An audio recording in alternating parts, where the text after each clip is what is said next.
ಹೇಳಿ ಅದಕ್ಕೆ ನಮ್ಮ ಶರಣರು ಹೇಳಿದ್ರು ನೀವು ಹುಯ್ಕ್ ಮಾತಾಡ್ರಿ ಅಂತ ಹೇಳಿದ್ರು. ನಾನು ಹುಯ್ಕ ಮಾತಾಡ್ತೇನೆ. ಬೇಡ ಕೈ ಮಾಡತ್ತ ಯಪ್ಪ, ಬೇಡ ಬೇಡ ಇರಲಿ.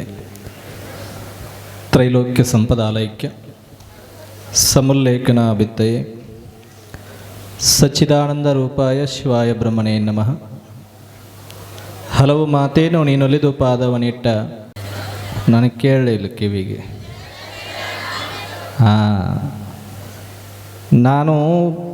ನಾನು ಮಾತೊಂದು ಎರಡು ಅದಾವ. ಎಷ್ಟು ಅದಾವ್ರಿ? ಎರಡು ಮಾತು ಅದಾವ. ಒಂದೊಂದು ಮಾತ ಒಂದೊಂದು ತಾಸಿನೂ ಅದಾವ. ಎರಡು ಮಾತು ಸೇರಿ 2 ತಾಸು ಆಗ್ತದೆ. ಕುಂದಿರ್ತೀರಲ್ಲ ನೀವೆಲ್ಲ. ಸ್ವಾಮಿ ಮುಂಜಾನೆ ನಿನ್ನ ಜೊತೆಗೆ ಓಡ್ಯಾಡಿ ಕಾಲು ನುಸಾಕತ್ತಾವು. 2 ತಾಸು ಕುಂದಿರೋದು ಏನು ಹಗರ್ ತಿಳಿದೈತೆ ಅಂತೀರಿ ನೀವೆಲ್ಲ. ಭಾಳ ಸಂತೋಷ ಆಗ್ತದೆ ನಿಮ್ಮೆಲ್ಲರನ್ನು ನೋಡಿದ್ರೆ. ಯಾಕಂದ್ರೆ ಆಲ್ಬಾಳ ಗ್ರಾಮಕ್ಕೂ ಮುತ್ತೂರು ಗ್ರಾಮಕ್ಕೂ ಬಹಳ ಅವಿನಾಭಾವ ಸಂಬಂಧ. ಹಾಗೆ ನಮಗೆ ಮುತ್ತೂರು ಗ್ರಾಮದ ಮ್ಯಾಗ ಎಷ್ಟು ಪ್ರೀತಿಯೋ ಅಷ್ಟೇ ಪ್ರೀತಿಯನ್ನು ನಾವು ತೋರಿಸ್ತಕ್ಕಂತಹ ಯಾವುದಾದ್ರೂ ಗ್ರಾಮ ಇದ್ರೆ ಅದು ಆಲ್ಬಾಳ ಗ್ರಾಮ ಅನ್ನೋದು ನಮಗೆ ಭಾಳ ಹೆಮ್ಮೆ. ಆದರೆ ಇವತ್ತು ಈ ಕಾರ್ಯಕ್ರಮ ನೋಡಿದ್ರೆ ಆ ಖುಷಿ ಏನೈತಲ್ಲ ಅದು 10 ಪಟ್ಟು ಹೆಚ್ಚಾಗಿದೆ ಅಂತಕ್ಕಂಥದ್ದು ನಾನು ಹೇಳ್ಕೋಬೇಕಾಗ್ತದೆ. ಇಷ್ಟು ಮುಖಗಳನ್ನ ನೋಡಿರಲಿಲ್ಲ. ಹೊಸ ಹೊಸ ಮುಖಗಳು ಕಾಣಕತ್ತಾವ ನೋಡ್ರಿ. ಲೈನ್ ಅಲ್ಲಿ ರೋಡಿಗೆ ಹೋಗಿ ಹತ್ತೈತೆ ಅಂದ್ರೆ ಇದೆಲ್ಲ ಯಾರ ಶಕ್ತಿ ಅಂತ, ಈ ಶಕ್ತಿಗೆ ಮೂಲ ಕಾರಣ ಯಾರಾಗಿದ್ದಾರಪ್ಪ ಅಂದ್ರೆ ಅದು ಓಲೆ ಮಠದ ಆನಂದ ದೇವರು ಆಗಿದ್ದಾರೆ ಅನ್ನೋದು ಭಾಳ ಹೆಮ್ಮೆಯಿಂದ ಹೇಳಬೇಕಾಗ್ತದೆ.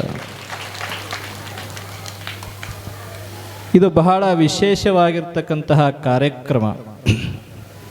ಬಹಳಷ್ಟು ನಮ್ಮ ಯುವಕರು ಇವತ್ತಿನ ದಿವಸ ಏನಾಗ್ತಾ ಇದ್ದಾರಪ್ಪ ಅಂದ್ರೆ ಚಟಗಳ ಬೆನ್ನ ಹತ್ತಿ ಚಟ್ಟವನ್ನು ಏರುವಂತಹ ಪರಿಸ್ಥಿತಿಗೆ ಬಂದು ನಿಂತಾರಂದ್ರೆ ಅದು ನಮ್ಮ ದುರ್ದೈವ ಅಂತಕ್ಕಂಥದ್ದು ನಾವೆಲ್ಲ ತಿಳ್ಕೊಳ್ಬೇಕಾಗ್ತದೆ.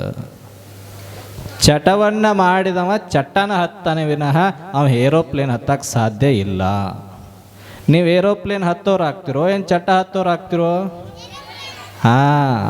ಇದ ಸಂಕಲ್ಪ ಗಟ್ಟಿಯಾಗಿ ಉಳ್ಕೊಂಡ್ರೆ ಮುಂದೊಂದು ದಿವಸ ನೀವು ಏರೋಪ್ಲೇನ್ ಹತ್ತೀರಿ. ಅದು ಗಟ್ಟಿಯಾಗಿರ್ತಕ್ಕಂಥದ್ದಾಗಬೇಕು. ಅಂತಹ ಒಂದು ದೃಢವಾಗಿರ್ತಕ್ಕಂತಹ ಸಂಕಲ್ಪವನ್ನು ಮಾಡಿದಂತಹ ಓಲೆ ಮಠದ ಪೂಜ್ಯರು ಜನಜಾಗ್ರತೆ ಅಂತಕ್ಕಂತಹ ಯಾತ್ರೆಯನ್ನು ಮಾಡ್ತಕ್ಕಂಥವ್ರು ಆಗ್ತಾ ಇದ್ದಾರೆ. ಯಾರೂ ಈ ಭಾಗದೊಳಗೆ ಅಷ್ಟು ದೊಡ್ಡ ಪ್ರಮಾಣದ ಕಾರ್ಯಕ್ರಮವನ್ನು ಯಾತ್ರೆಯನ್ನು ಯಾರೂ ಕೂಡ ಮಾಡಿಲ್ಲ. ಈಗ ಯಾರಾದರೂ ಮಾಡಕತ್ತಾರಂದ್ರೆ ಅದು ಓಲೆ ಮಠದ ಪೂಜ್ಯರು ಅನ್ನೋದು ನಮಗೆ ಭಾಳ ಹೆಮ್ಮೆ ಆಗ್ತದೆ. ಅಂಥ ಕಾರ್ಯಕ್ರಮಕ್ಕೆ ನಾವು ನೀವೆಲ್ಲರೂ ಕೂಡ ಸಹಕಾರವನ್ನು ಕೊಡ್ತಕ್ಕಂಥವ್ರು ಆಗೋಣ. ಅವರ ಬೆನ್ನ ಹಿಂದೆ ನಾವೆಲ್ಲರೂ ನಿಂತ್ಕೊಂಡ್ವಿ ಅಂದ್ರೆ ಇದು ಅವರ ಯಶಸ್ಸಲ್ಲ, ನಿಮ್ಮೆಲ್ಲರ ಯಶಸ್ಸು ಅಂತಕ್ಕಂಥದ್ದು ನಾವೆಲ್ಲ ಗಟ್ಟಿಯಾಗಿ ಹೇಳ್ತಕ್ಕಂಥದ್ದಾಗ್ತದೆ. ಹಾಗಾಗಿ ಆ ಗುರುಗಳು ಮುಂದೆ ಹೋಗ್ತಾ ಇದ್ದಾರೆ, ಅವ್ರ ಹಿಂದೆ ನಾವು ಹೋಗುನು. ಇಂಜನ್ ಹೋಗಬೇಕಾದ್ರೆ ಮುಂದೆ ಇಂಜನ್ ಇರ್ತದೆ, ಹಿಂದೆ ಡೆಬ್ಬಿ ಭಾಳ ಇರ್ತಾವೆ.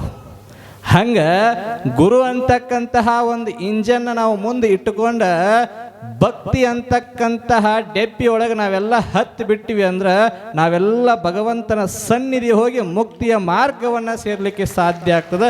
ಅದಕ್ಕೆ ಗುರು ಬೇಕಾಗ್ತಾನೆ. ಗುರುವನ್ನು ನಾವು ಯಾವಾಗಲೂ ಕೂಡ ಆಧಾರ ಸ್ತಂಭವಾಗಿ ಇಟ್ಕೊಂಡು ಹೋಗಬೇಕಾಗ್ತದೆ. ವಯಸ್ಸಾದವ್ರ ಕೈಯಾಗಿ ಏನು ಕೊಡ್ತಾರೆ? ಬಡಿಗೆ. ಅದೇನು ಮಾಡ್ತದ? ಬಡಿಗೆ ಬೀಳಾಕತ್ತಿತ್ತಂದ್ರೆ ಹಿಡಿದು ನಿಂದ್ರಿಸ್ತದ. ಹಂಗೆ ನಮ್ಮ ಬದುಕು ಅಂತಕ್ಕಂತಹದ್ದು ಬಿದ್ದು ಅಲ್ಲಿ ಇಲ್ಲಿ ಹೋಗದೆ ಇರೋ ಹಾಗೆ ಮಾಡ್ತಕ್ಕಂಥವ್ರು ಯಾರು ಆಗ್ತಾರಪ್ಪ ಅಂದ್ರೆ ಅವ ಸದ್ಗುರುನಾಥನ ಆಗ್ತಾನೆ ವಿನಃ ಅದು ಬಿಟ್ಟರೆ ಇನ್ಯಾರೂ ಮಾಡಲಿಕ್ಕೆ ಸಾಧ್ಯ ಆಗೋದಿಲ್ಲ. ಬಂಧುಗಳು ನಮ್ಮ ಬದುಕನ್ನು ಕೆಡಿಸ್ಲಿಕ್ಕೆ ಪ್ರಯತ್ನ ಮಾಡ್ತಾರೆ. ಆದರೆ ಗುರು ಆಗಿರ್ತಕ್ಕಂಥವನು ನಮ್ಮ ಬದುಕನ್ನು ಕೆಡದ ರೀತಿಯೊಳಗೆ ಇದನ್ನು ಯಾವಾಗಲೂ ಕೂಡ ಜೋಕ್ಯವಾಗಿ ಜೋಪಾನವಾಗಿ ಇಟ್ಕೊಳ್ಳಿ ಅಂತ ಹೇಳ್ತಕ್ಕಂಥವ್ರು ಯಾರು ಆಗ್ತಾರಪ್ಪ ಅಂದ್ರೆ ಅದು ಸದ್ಗುರು ಮಾತ್ರ ಆಗಲಿಕ್ಕೆ ಸಾಧ್ಯದ. ಇದು ಬಿಟ್ಟರೆ ಇನ್ಯಾರೂ ಆಗಲಿಕ್ಕೆ ಸಾಧ್ಯ ಇಲ್ಲ.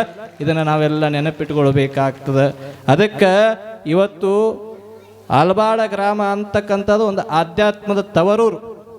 ಹೇಳಬೇಕು ಅಂದ್ರೆ ಆಲಬಾಳ ಗ್ರಾಮದೊಳಗೆ ಬಹಳಷ್ಟು ಜನ ಮಹಾತ್ಮರು, ಪೂಜ್ಯರು, ಮಹಾಜ್ಞಾನಿಗಳು ಕೂಡ ಸತ್ಸಂಗವನ್ನ, ಶಾಸ್ತ್ರವನ್ನ ನಡೆಸಿದಂತಹ ಊರು ಯಾವುದೈತಪ್ಪ ಅದ ಆಲಬಾಳ ಗ್ರಾಮ ಅಂತಕ್ಕಂಥದ್ದು ನಾವು ನೀವೆಲ್ಲರೂ ಕೂಡ ನೆನಪಿಟ್ಕೊಳ್ಬೇಕಾಗ್ತದ. ಅಂತಹ ಜ್ಞಾನಿಗಳು ಶಿವಪುತ್ರ ಅಪ್ಪಗಳನ್ನು ಹಿಡ್ಕೊಂಡು ಅವರ ಶಿಷ್ಯರು ಕೂಡ ಇರ್ತಕ್ಕಂತಹ ಊರು ಆಲಬಾಳ ಗ್ರಾಮ ಅದ. ಇವತ್ತು ಕೂಡ ಇಂಚಲದ ಭಾರತೀ ಮಹಾಸ್ವಾಮಿಗಳಾಗಿರ್ಬೋದು, ಬೀದರದ ಶಿವಕುಮಾರ ಮಹಾಸ್ವಾಮಿಗಳಾಗಿರ್ಬೋದು, ಮಹಾನ್ ಜ್ಞಾನಿಗಳು ಬಂದು ಆಧ್ಯಾತ್ಮದ ಬೀಜವನ್ನು ಊರಿ ಈ ಗ್ರಾಮವನ್ನು ಭಕ್ತಿಯ ಗ್ರಾಮವನ್ನಾಗಿ ಮಾಡಿ ಹೋಗಿರ್ತಕ್ಕಂತಹ ಕೀರ್ತಿ ಅವತ್ತು ಆ ಗುರುಗಳಿಗೆ ಸಲ್ಲಿದ್ರೆ ಇವತ್ತು ಯಾರಿಗೆ ಆ ಕೀರ್ತಿ ಸಲ್ತದಂದ್ರೆ ಓಲೆ ಮಠದ ಪೂಜ್ಯರಿಗೆ ಆ ಕೀರ್ತಿ ಸಲ್ತಕ್ಕಂಥದ್ದಾಗ್ತದ. ಇದನ್ನು ನಾವು ಯಾವಾಗಲೂ ಕೂಡ ನೆನಪಿನಲ್ಲಿ ಇಟ್ಕೊಳ್ಬೇಕಾಗ್ತದೆ. ಅದಕ್ಕೆ ನಾವೆಲ್ಲ ಕೂಡ ಒಂದಿಷ್ಟು ಆಧ್ಯಾತ್ಮದತ್ತ ಬದುಕನ್ನು ಸಾಗಿಸ್ಬೇಕು. ಅನಿತ್ಯಾನಿ ಶರೀರಾಣಿ ವಿಭವೋ ನೈವ ಶಾಶ್ವತ ನಿತ್ಯಂ ಸನ್ನಿತೋ ಮೃತ್ಯು ಕರ್ತವ್ಯೋ ಧರ್ಮ ಸಂಗ್ರಹ ಅಂತ ಒಂದು ಕಡೆ ಹೇಳ್ಕೊಂಡು ಬರ್ತಾರೆ. ಈ ಜಗತ್ತಿನೊಳಗೆ, ಈ ಪೃಥ್ವಿ ಒಳಗೆ ಯಾವುದು ಶಾಶ್ವತವಾಗಿ ಉಳಿಲಿಕ್ಕೆ ಸಾಧ್ಯದ ಹೇಳ್ರಿ? ನೀವು ಕೊಳ್ಳಾಗ ಹಾಕ್ಕೊಂಡಿರಿ ತೊಲಿಗಟ್ಲೆ ಬಂಗಾರ, ಕಿವ್ಯಾಗ ಹಾಕ್ಕೊಂಡಿರಿ, ಎಲ್ಲಿಂದ ಹಾಕ್ಕೊಂಡಿರಿ ಕಿವ್ಯಾಗ ಈದ್ ಹಿಡ್ಕೊಂಡು ಇಲ್ಲಿ ತಕ್ಕದಾವು, ಎಲ್ಲಿಂದ ಇಲ್ಲಿ ತಕ್ಕದಾವು, ಇಲ್ಲಿ ಹಿಡ್ಕೊಂಡು ಇಲ್ಲಿ ತಕ್ಕದಾವು.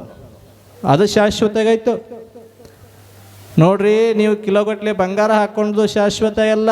106 ಎಕರೆ ಜಮೀನು ಐತಿ, ನನ್ನ ಹೊಲ ಐತಿ, ಅದು ಶಾಶ್ವತ ಅಲ್ಲ. ಎಲ್ಲವೂ ನಶ್ವರ ಆಗಿ ಹೋಗ್ತಕ್ಕಂಥದ್ದು ಈ ಪ್ರಪಂಚದೊಳಗೆ. ಆದ್ರೆ ಶಾಶ್ವತವಾಗಿ ಉಳಿತಕ್ಕಂಥದ್ದು ಯಾವುದಪ್ಪ ಅದ ಅಂದ್ರೆ ಅದು ಧರ್ಮ ಮತ್ತು ಕೀರ್ತಿ ದ್ವಯಂ ಸ್ಥಿರಂ ಅಂತ ಹೇಳ್ಕೊಂಡು ಬರ್ತಕ್ಕಂಥವ್ರು ಆಗ್ತಾರೆ. ಅಂಥ ಧರ್ಮದ ಕಾರ್ಯವನ್ನು ತಾವೆಲ್ಲರೂ ಕೂಡ ಮಾಡ್ತಕ್ಕಂಥದ್ದಾಗಬೇಕು. ಧರ್ಮದ ಮಾರ್ಗದಲ್ಲಿ ನಾವೆಲ್ಲರೂ ಕೂಡ ಹೋದಾಗ ಈ ಬದುಕನ್ನು, ಈ ಭವಕ್ಕೆ ನಾವು ತಗೊಂಡು ಬಂದಿದ್ದಕ್ಕೂ ಕೂಡ ಸಾರ್ಥಕ ಆಗ್ತದ. ಅಂತಹ ಬದುಕು ನೀವೆಲ್ಲರೂ ಕೂಡ ಬದುಕ್ತಕ್ಕಂಥವ್ರು ಆಗಿ ಅಂತಕ್ಕಂಥ ಮಾತನ್ನು ಈ ಸಂದರ್ಭದಲ್ಲಿ ಹೇಳಿ, ನಮ್ಮ ಹುಡುಗರು ಆಟ ಆಡೋಕೆ ಕಾಯಕತ್ತಾವು, ನಾ ಭಾಳ ಹೊತ್ತೇನು ಮಾತಾಡೋದು ಬೇಡ, ಇನ್ನೊಂದು ತಾಸು ಅಷ್ಟು ಮಾತಾಡ್ತಾನೆ. ಯಪ್ಪ ಏನೋ ಸ್ವಾಮಿ ಬಿಡವಲ್ಯ ಅನ್ಬಾರ್ದು ನೀವು. ಏನ್ರಿ ಏನು ಬಹಳ ಮಾತಾಡುವಂಥದ್ದು ಏನಿಲ್ಲ. ತಿಳ್ಕೊಳ್ಳೋದ್ರೊಳಗೆ ಒಂದು ಲೈನ್ ಹೇಳೋದ್ರೊಳಗೆ ಒಂದು ಲೈನ್ ತಿಳ್ಕೊಂಬಿಟ್ರೆ ಮನುಷ್ಯನ ಬದುಕು ಉದ್ಧಾರ ಆಗ್ತದಂತ.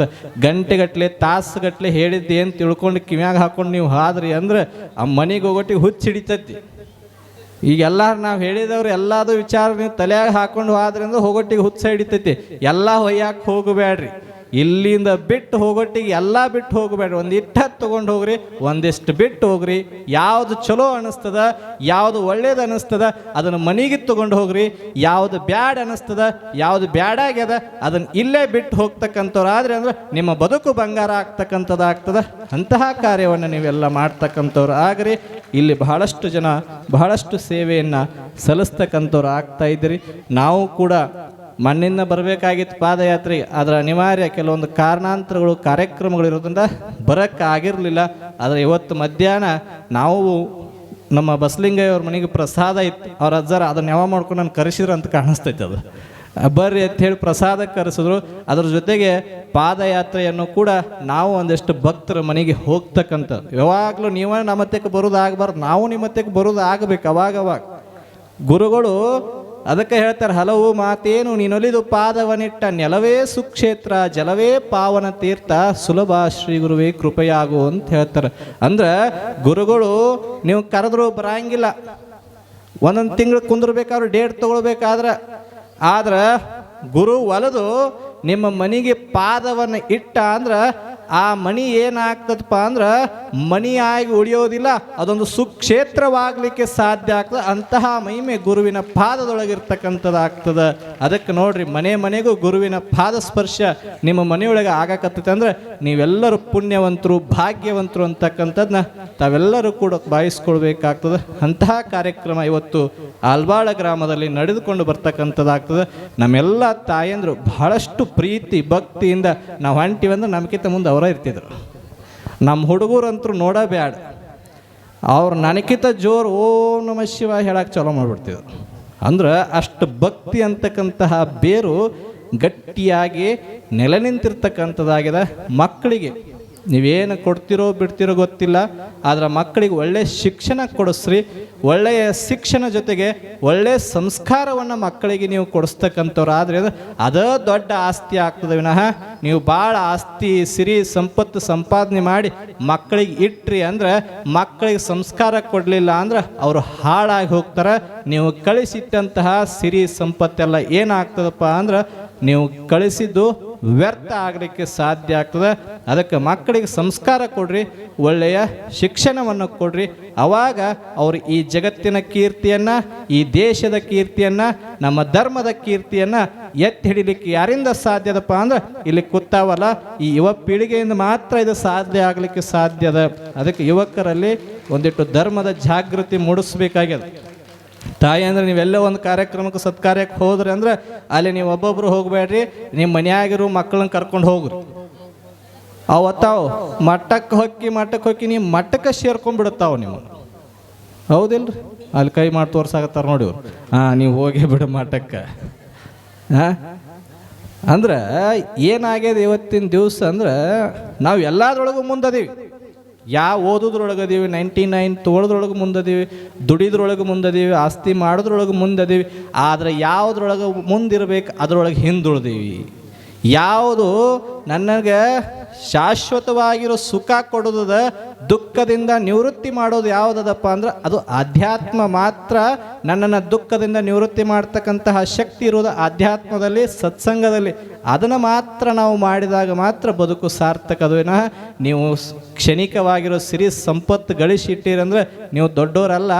ಯಾರು ಆಧ್ಯಾತ್ಮವನ್ನು ಸಂಪತ್ತನ್ನು ಸಂಪಾದನೆ ಮಾಡಿದಾರಲ್ಲ ಅವರೇ ನಿಜವಾಗಿರ್ತಕ್ಕಂತಹ ದೊಡ್ಡವರು ಅಂತಕ್ಕಂಥದ್ದನ್ನ ನಾವೆಲ್ಲರೂ ಕೂಡ ತಿಳ್ಕೊಳ್ತಕ್ಕಂಥದ್ದು ಆಗಲಿ ಅಂತಕ್ಕಂಥ ಮಾತನ್ನು ಈ ಸಂದರ್ಭದಲ್ಲಿ ಹೇಳಿ, ನಾನು ನಾಳೆಗೆ ಬರಬೇಕು ಅಂದ್ಕೊಂಡಿನಿ, ಮುಕ್ತಾಯ ಕಾರ್ಯಕ್ರಮಕ್ಕಾದ್ರೂ ಬರೋಣ ಅಂಥೇಳಿ.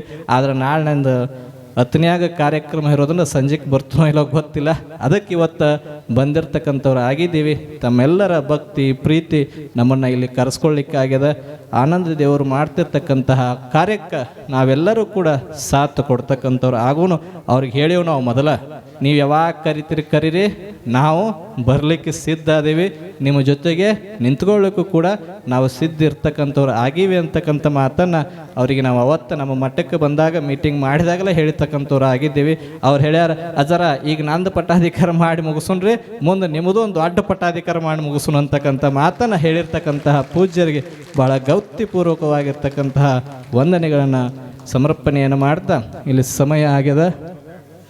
ಈಗ ಸಮಯ ಆಗಿರ್ತಕ್ಕಂಥದ್ದಾಗಿದೆ. ತಾವೆಲ್ಲರೂ ಕೂಡ ಬಹಳ ಕಾತುರದಿಂದ ಕಾಯಕತ್ತೀರಿ ಡ್ಯಾನ್ಸ್ ಮಾಡೋರದಾರ ಎತ್ತಿಲಿ. ಆ ಡ್ಯಾನ್ಸನ್ನು ಮಾಡಿ ಕಣ್ಣು ತುಂಬ್ಕೊಂಡು ಮನಸ್ಸು ತುಂಬಿಕೊಂಡು ಭಕ್ತಿಯಿಂದ ನೀವು ಮನೆಗೆ ಹೋಗಿ ಆನಂದದಿಂದ ನಿದ್ದೆ ಮಾಡಿಬಿಟ್ರಿ ಅಂದ್ರೆ ಒಲೆ ಮಠದ ಪೂಜ್ಯರು ಮಾಡಿರ್ತಕ್ಕಂಥ ಕಾರ್ಯಕ್ರಮ ಯಶಸ್ವಿ ಆಗಿದೆ ಅಂತಕ್ಕಂಥದ್ದು ನಾವೆಲ್ಲರೂ ತಿಳ್ಕೊಳ್ಬೇಕಾಗ್ತದೆ. ಹಾಗಾಗಿ ನಿಮಗೆಲ್ಲರೂ ಕೂಡ ಆ ಭಗವಂತನ ಆಶೀರ್ವಾದ, ಸಿದ್ಧಾರೂಢರ ಆಶೀರ್ವಾದ ಸದಾವ ಕಾಲದಲ್ಲಿ ಇರಲಿ ಅಂತಕ್ಕಂಥ ಮಾತನ್ನು ಈ ಸಂದರ್ಭದಲ್ಲಿ ಹೇಳಿ ನಮ್ಮೊಂದೆರಡು ಮಾತಿಗೆ ವಿರಾಮ ಕೊಡ್ತೇವೆ. ಓಂ ತತ್ಸತ್.